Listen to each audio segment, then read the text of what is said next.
اللہ الرحمن الرحیم۔ ایک ایمان افروز داستان۔ 1977 میں ایک کینیڈین پروفیسر گیری ملر نے قرآن مجید میں کوئی خامی تلاش کرنے کا ارادہ کیا۔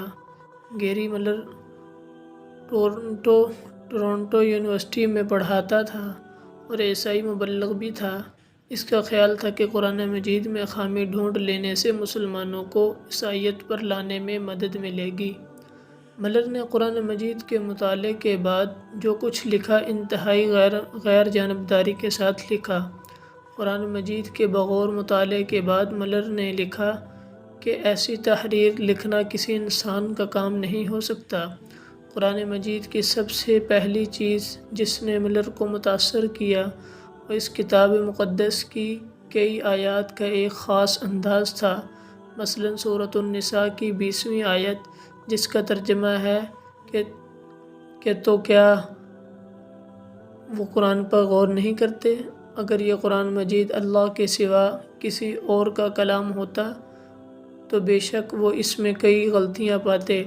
اور سورۃ البقرہ کی 23ویں آیت جس کا ترجمہ ہے کہ اور اگر تم اس کتاب پر شک کرتے ہو جو ہم نے اپنے پیغمبر پر اتاری تو اس جیسی ایک صورت لا کر دکھاؤ۔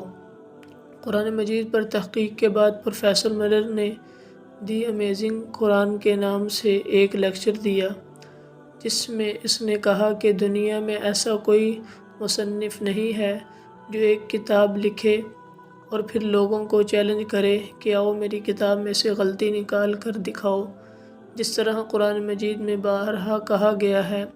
ملر مزید کہتا ہے کہ یہ بہت ہی حیران کن ہے کہ قرآن مجید میں جو آیات مسلمانوں کی کسی شکست یا صدمے کے موقع پر نازل ہوئیں ان میں فتح کی خوشخبری سنائی گئی، جبکہ جو آیات کسی فتح کے موقع پر نازل ہوئیں ان میں غرور و تکبر سے بچنے کی تنبیہ کی گئی ہے اور مسلمانوں سے مزید جدوجہد اور قربانیاں طلب کی گئی ہیں۔